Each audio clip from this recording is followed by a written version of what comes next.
There is a message you keep waiting for. You check your phone before your feet touch the floor in the morning. You tell yourself you are checking the time or the weather or something practical, but your eyes go straight to the notifications. And something inside you sinks a little when the screen has nothing new on it. You have been doing that for a while now, longer than you would admit to anyone.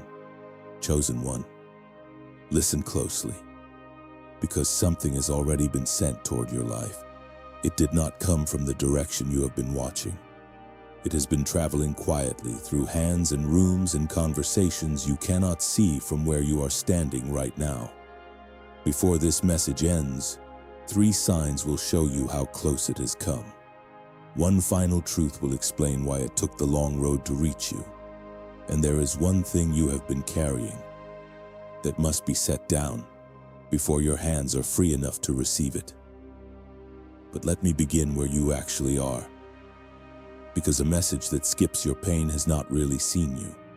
You are tired in a way that sleep does not repair. You wake up already holding the list, the bill with a date circled on it, the conversation you rehearsed in the shower but never had, the name you stopped saying out loud because saying it made the room heavy. You are the strong one. Everyone says so. They say it like a compliment and you smile and you accept it. Because what else is there to do with a compliment that is also a job description? Nobody asks who carries you. Nobody notices that you answer the question, "How are you?" a half second too quickly, with a word that has never once been true. And you have prayed, not the polished kind of prayer that gets said out loud in front of people, the real kind, the kind whispered into a pillow at 2 in the morning when the house is finally quiet and there is no one left to be strong for. The kind that runs out of words halfway through and just becomes breathing. And then, as far as you could tell, nothing happened. That is the part that hurt the most. Not the problem itself. You are tougher than the problem. It was the silence around the problem, the feeling that you spoke into a room and no one answered. You watched other people move forward. You watched announcements and celebrations and small, ordinary good news arrive for everyone except you. You were happy for them. You meant it. And then you went home and you sat in your parked car for 10 extra minutes before going inside, because you needed a moment where you did not have to arrange your face. You are not bitter. You are just wondering when it becomes your turn. You have started over more times than anyone knows. Each restart with a little less confidence and a little more caution. Each one requiring you to talk yourself into hope again, and each time the talking took longer. So hear this before anything else. You were not weak during those years. You were carrying something heavy without help. There is a difference between those two things, and almost nobody makes that distinction for you. So let this message make it clearly. Now consider a picture and hold it in your mind through everything that follows. Imagine a letter that has already been written and already been sent. It has your name on it, not your job title, not the role you play for your family, not the version of you that people applaud. Your name spoken the way someone who loves you would say it. That letter left before you knew about it. It has been passing through hands. Some hands held it carefully, some hands set it down and forgot it for a while. Some hands did not even understand what they were carrying. And here is the mystery at the center of this whole message. Why would something good take so long to arrive? That question has visited you at night. If heaven heard, why the wait? If the answer was always coming, why the years of holding on with nothing visible to show for it? Why do faithful people sometimes get the longest silences? Most people never receive a satisfying answer to that. They just get told to keep believing, and they do quietly, with a hairline crack running down the middle of their faith. You deserve better than that, so this message is going to walk you through 3 signs that something released has begun moving toward your life. Not dramatic signs, not signs that require a stranger to interpret them for you. Signs you can recognize yourself this week in your own ordinary hours. The first sign happens inside you. The second sign happens around you. The third sign is the quietest of the three, and it is the one most people walk directly past without noticing what it means. And then there is the final truth, the one that explains what the waiting actually built and who actually sent what is coming. That truth will change how you look at the last 2 years of your life. But stay with the letter for one more moment. A sealed letter is not a rejected letter. A sealed letter is not a lost letter. A sealed letter is simply a letter that has not been opened yet.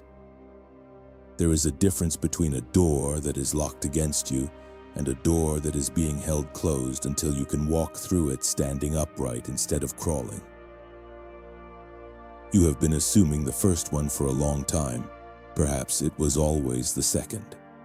Here is where the delay begins to make sense. Think about how a good thing actually reaches a person in real life. It rarely falls out of the sky. It usually walks in on human feet. Someone remembers your name in a room you were not invited to. Someone you helped 3 years ago mentions you to a person you have never met. Someone hears how you handled a hard season and decides quietly that you are the one they trust. A position opens because a person you do not know made a decision on a Tuesday afternoon for reasons that had nothing to do with you. That is often how heaven moves, through people, through timing, through conversations you will never hear.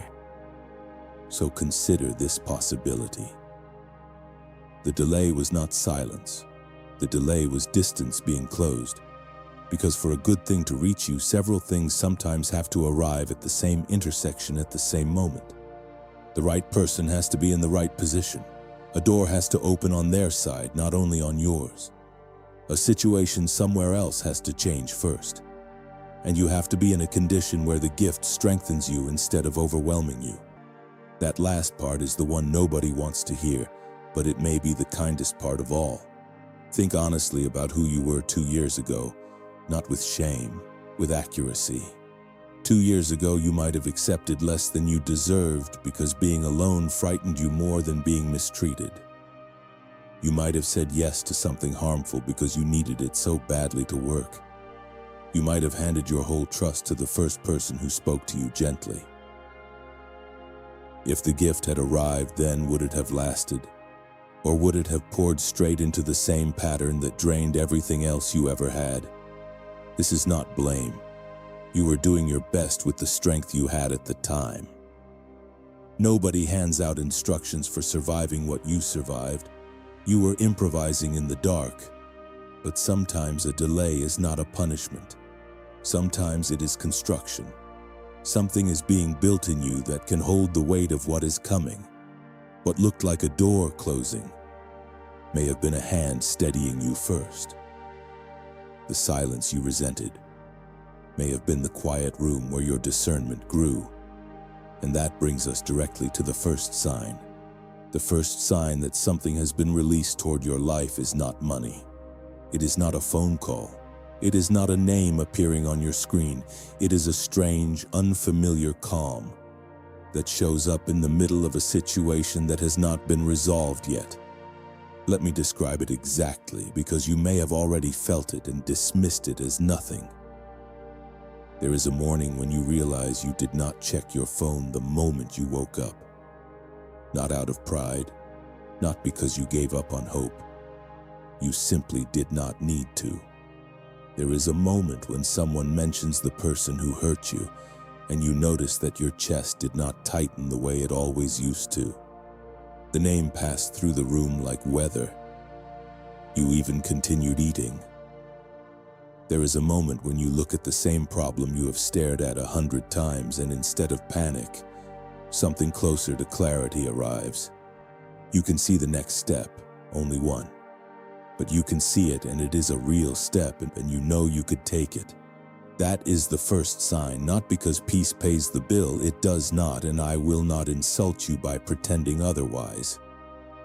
But peace changes the person who is handling the bill. For a long time, fear was making your decisions for you. Fear made you accept the offer you should have negotiated. Fear made you stay in the conversation you should have ended. Fear made you say yes while your whole body was saying wait. Fear made you explain yourself to people who had already decided not to understand you. When that grip loosens, everything downstream begins to change. Every choice you make from a calm place is a better choice than the same choice made from panic. Notice something important about this first sign. It is internal, which means nobody can withhold it from you. No employer, no relative, no former partner, no institution can delay this one. It does not require anyone's approval. You may still be waiting for the external part. That is real and it matters, and I am not going to spiritualize your practical needs into nothing. But something has already begun, and it began in the only place where change can actually start. A lamp lit in a dark room does not illuminate the entire house at once. It lights the space around your hands first so you can find what you dropped. So consider whether the calm you have been feeling lately is not numbness after all. Consider that it might be the first light returning, but that is only the first sign. The second one moves outside of you, and it usually arrives in a form that people misread completely. Before we get there though, sit here a moment, because you have been rushed past your own pain by too many people already. What you went through was not small. You lost time you cannot get back. You lost trust that used to come easily. You lost a version of yourself who believed without hesitation, and you have not fully met her replacement yet. You cried in places designed for hiding. The shower with the water running. The car at the far end of the parking lot. The bathroom at work with the fan turned on so no one would hear.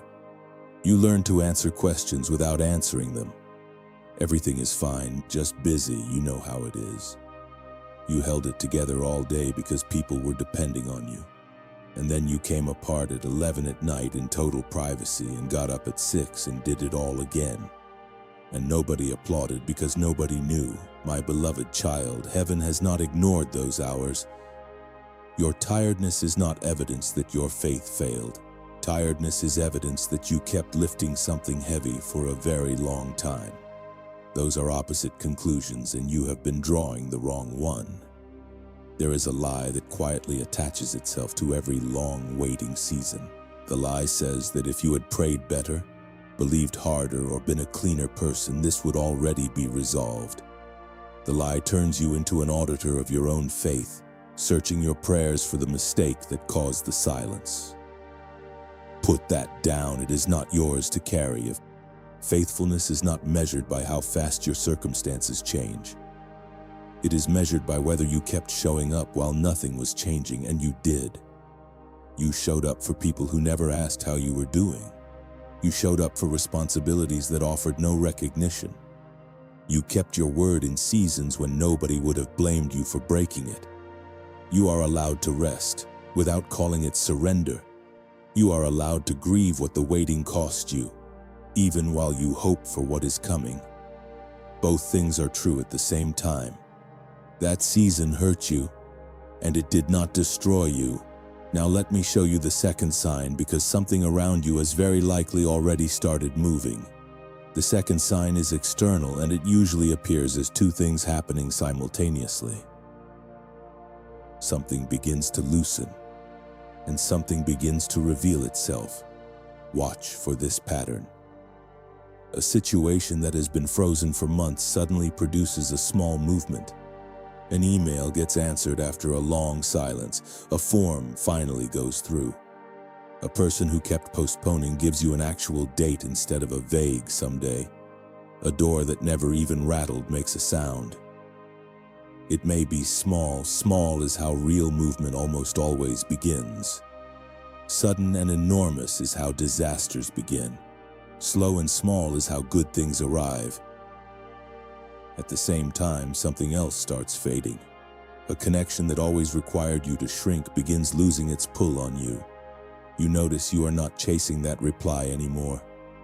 You notice that a friendship which only appeared when they needed something has gone quiet, and to your own surprise, it does not devastate you.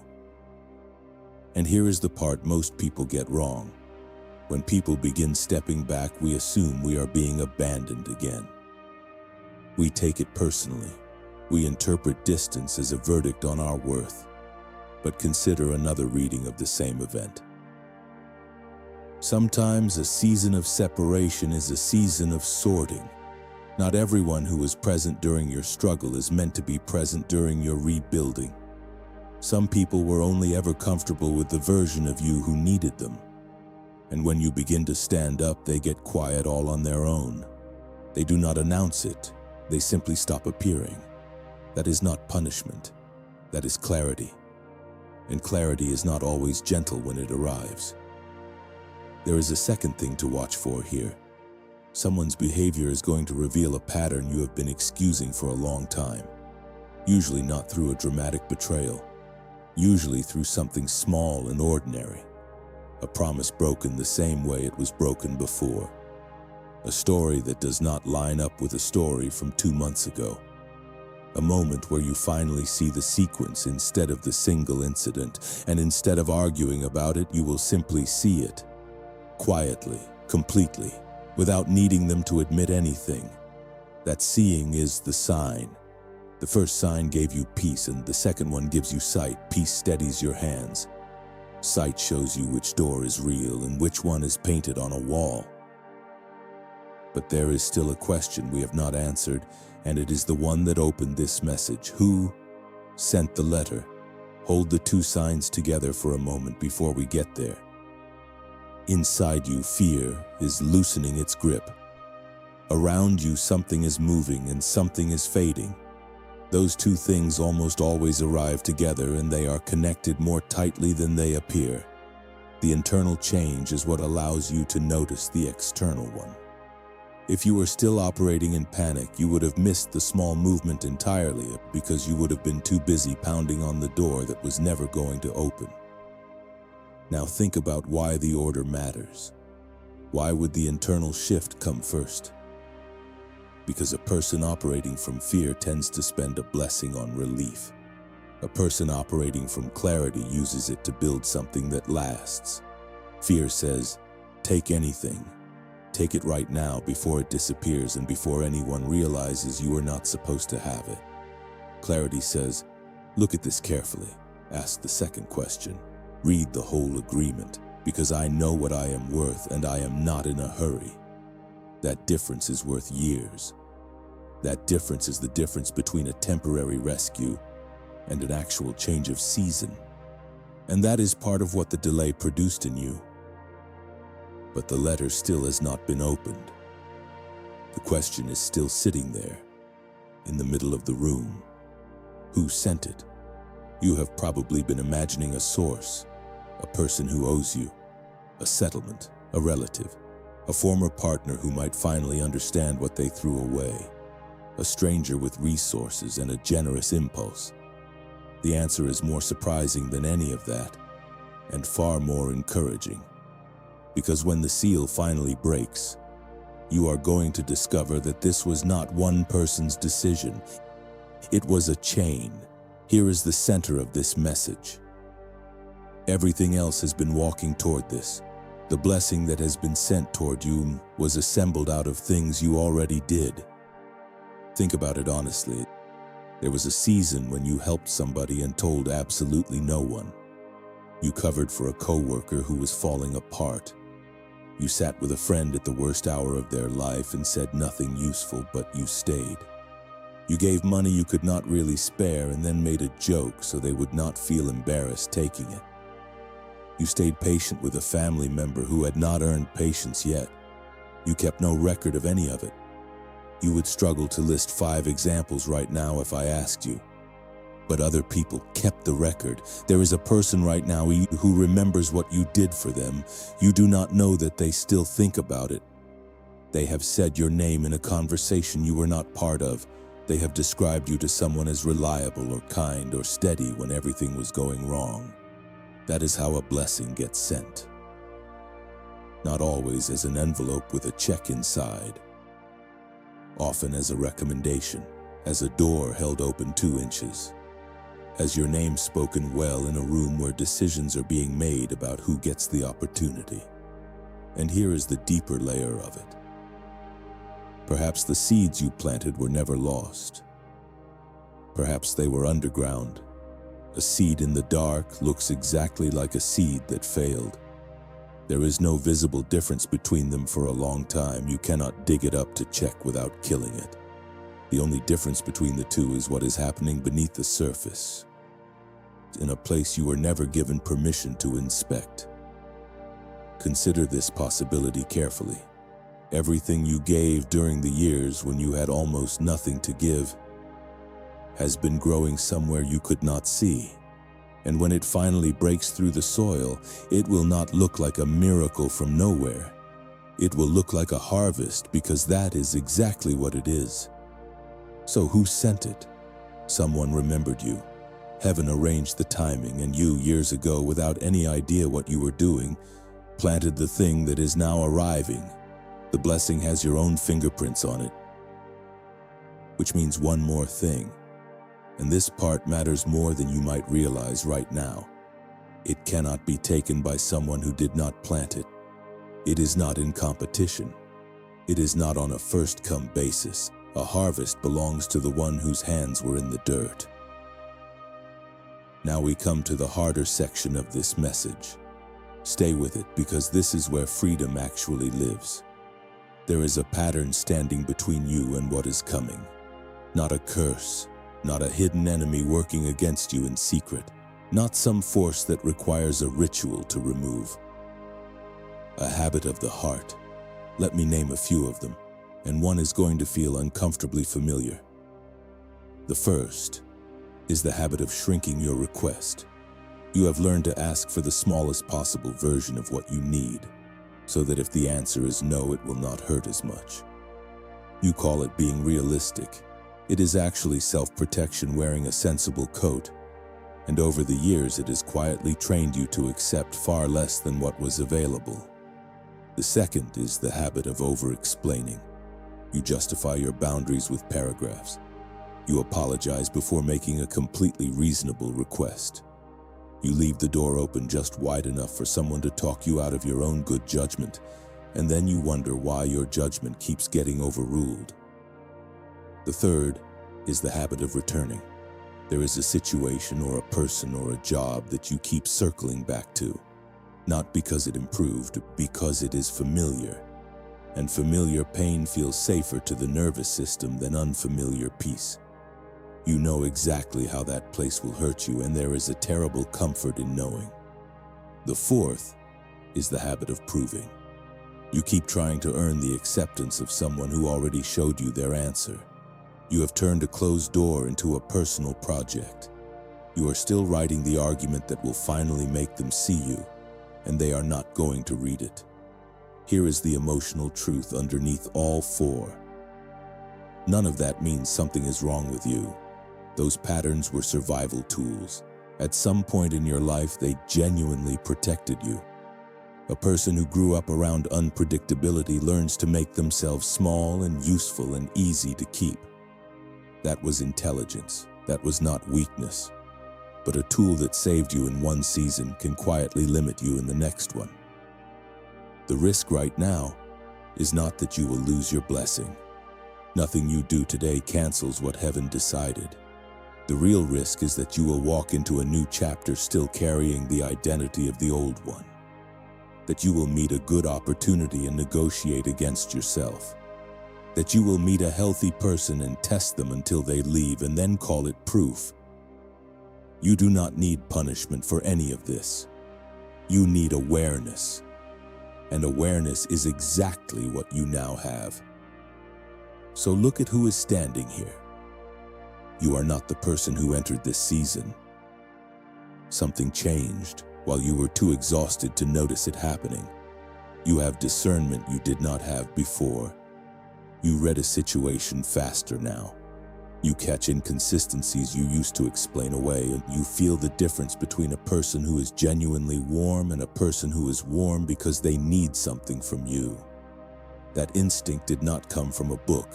You paid for it, and the price was high. You also have a longer view. You know now that a bad month is not a life.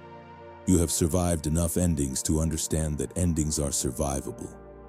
That knowledge is not small, and many people go a whole lifetime without earning it. And you have a compassion that cannot be faked. When somebody tells you they are struggling, you do not hand them a slogan. You know what 3 in the morning feels like. That is why people come to you. That is why they tell you things they have not told anyone. Chosen one. That phrase does not mean you are above anyone else. It never meant that. It means your life carries weight. It means your choices matter beyond you.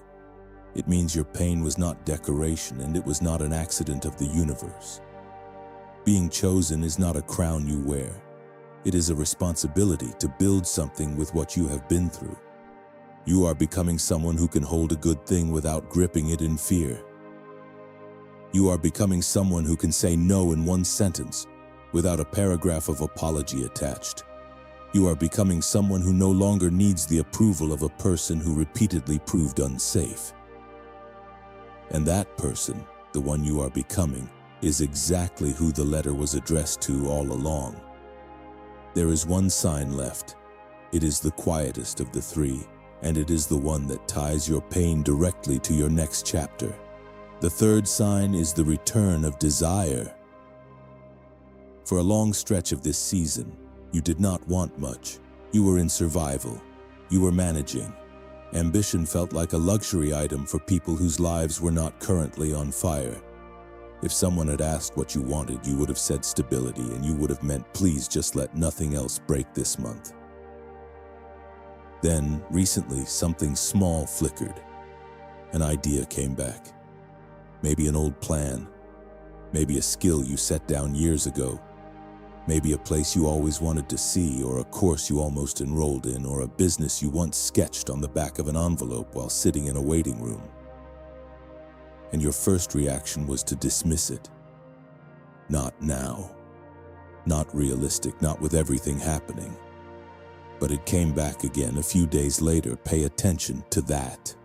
A lamp that has been out for a long time does not roar back to life. It catches. It wavers. It gutters once or twice, then it settles into a steady flame that will light a room. The return of wanting something is one of the clearest indicators that a person has moved out of pure survival.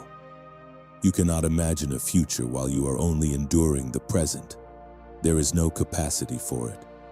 So if you have started imagining again, even carefully, even privately, even while telling yourself it is foolish, something inside you has already been rebuilt. Now watch how all 3 signs connect. The peace loosened fear's grip on your decisions. The sight cleared away what was real from what was performance. And the returning desire tells you where to point both of them. Steady the hands, clear the eyes, relight the lamp. That is the sequence, and it has been running in your life whether or not anyone explained it to you. Notice that not one of those 3 signs required another person's permission. And notice something else. Every one of them is directly connected to what you suffered.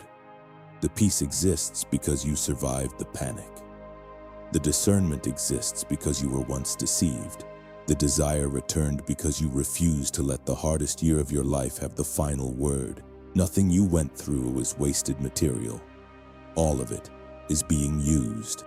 Now let me be honest with you, because you have been told too many beautiful things by people who never had to keep their promises. No one can tell you that a specific amount of money will arrive on a specific day. Anyone who says that is gambling with your hope, and hope is the last thing you have left in reserve. It should not be gambled with. But here is what can be said with complete integrity.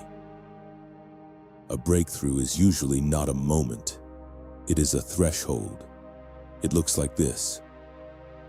First, the old season begins losing its authority over you. The thing that used to control your entire mood now takes up an afternoon, then an hour. Then it becomes a memory you can hold without bleeding. Then comes understanding. You finally see what the delay exposed. Which relationships were real. Which fears were quietly running your life. Which pattern in your own choices kept producing the same result. And seeing a pattern takes most of its power away, because a pattern only works while it is invisible. Then comes release. You stop building the case for why you deserved better. You stop rehearsing arguments with people who are not in the room and will never be in the room. You set down the resentment, not because they earned forgiveness, but because your hands are needed for something else now.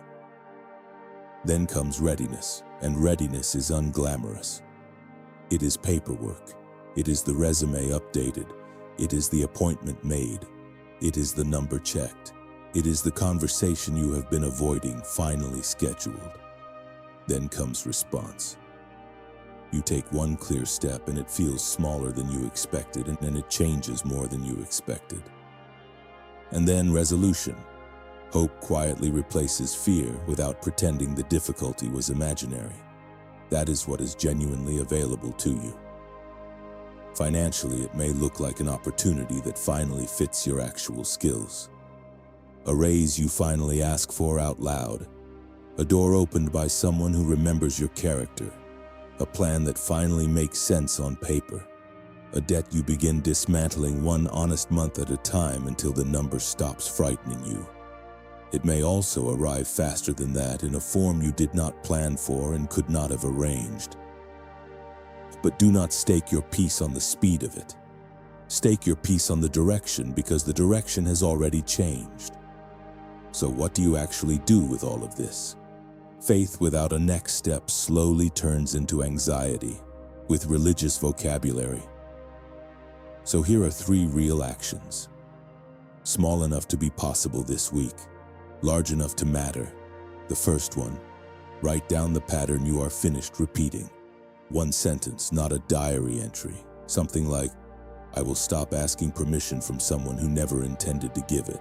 Or, I will stop requesting the smallest version of what I actually need. Keep that sentence where you will see it. When a decision arrives, read it before you answer. The second one, take one practical step toward the thing that came back to you, not the entire plan, the next inch of it.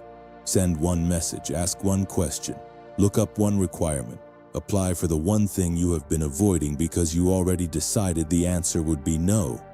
Let somebody else tell you no. Stop doing their job for them, and if what returned is financial, make the plan visible. Write the actual numbers on actual paper. What comes in, what goes out, and the size of the gap. Fear grows enormous in the dark and shrinks considerably in daylight. You cannot receive a harvest well if you refuse to look at the field. The third one is the hardest. Tell one trustworthy person the truth about how you have really been doing. I know, you have built an entire identity around being the one who does not need help. But carrying everything alone is not strength. It is isolation wearing strength's clothing, and it has been exhausting you for years. Pick one person, say one honest sentence. This year has been heavier than I have let on. That is all. That single sentence has changed more lives than most sermons. And one more thing, softer than the others. Give yourself 10 quiet minutes, no phone, no noise. Pray if you pray, breathe if you cannot find words. Some of the clearest direction a person ever receives arrives in the first real silence they have allowed themselves in months. If it helps you, and only if it helps you, say something out loud today. Not as a payment, not as a requirement, not as a condition for anything heaven does. Nothing you type controls divine love, and nothing you withhold cancels it. You are loved on the days you comment and the days you never open the app. But there is genuine value in speaking a truth over your own life, because your ears need to hear your own voice choose hope on purpose. So as a personal reminder to yourself, write in the comments or simply say it where you are sitting. I receive what heaven has released. Say it as an act of openness, not as a demand. Say it as someone who is finished treating disappointment as a lifestyle and bracing as a personality. And if you want to add one more line for yourself, name one thing you are grateful you survived, not the polished version, the real one. Gratitude here does not mean pretending the season was good. It means recognizing what came out of it that no comfortable year could have produced. Your patience, your discernment, your compassion. Your stubborn unwillingness to quit when quitting would have been completely understandable. You can hold both truths in the same hand. It hurt, and it built something. Now picture the end of a long night. You were awake through most of it. The kind of night where you eventually stopped expecting morning and just started enduring hours. And then, with no announcement, the sky at the edge of the window changes. Not bright yet, just less black than it was. A thin line of gold underneath all that dark, so faint that you are not certain you are not imagining it. But you have seen enough mornings to know what that line means. It means the night has stopped negotiating. It is leaving. That is exactly where you are standing.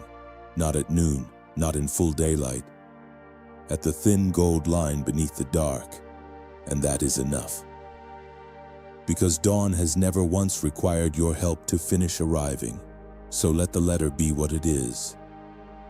Sent, sealed, traveling, and addressed to the person you are becoming rather than the frightened person you used to be. Let the lamp stay lit. Protect that small flame. Do not hand it to people who have proven careless with fire, and let the morning come at its own pace. Hold all of it together now. One final time. You were exhausted from carrying something alone while looking perfectly fine in public. The delay was not rejection. It was distance being closed while a person was being prepared. The first sign was peace inside a situation that has not resolved yet.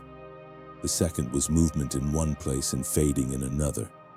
The third was the quiet return of wanting a future. What is coming was sent through people who remembered you, grown from seeds you planted and forgot about entirely. What must be released is the habit of shrinking, proving, explaining, and returning to what already told you the truth about itself. And your next step is small, specific, and yours alone. One sentence written, one action taken, one honest conversation with one safe person. Here is the last truth to carry out of this message. You were never forgotten. You were being finished, not repaired because you were never broken merchandise. Finished, the way a house is finished. The frame stood for a long time with no walls, and it looked abandoned to everyone driving past. But someone was still working on it, on the days when nobody came by to look. You are allowed to walk into this next chapter without the old fear in your pocket. You are allowed to expect good things without being naive about people. You are allowed to rest, to ask for help, to set a boundary, to say no, and to want more from your life than survival. If these messages give you courage on the difficult days, you are welcome to subscribe and keep walking with the rest of us who are healing, rebuilding, and choosing hope deliberately. Not because subscribing protects you, it does not, and I will never tell you otherwise. Only because it is good to travel with people who are going the same direction you are. Whatever arrives this month, may you meet it standing up. The night is thinning at the edges. Your name is on the letter. Go and open the door.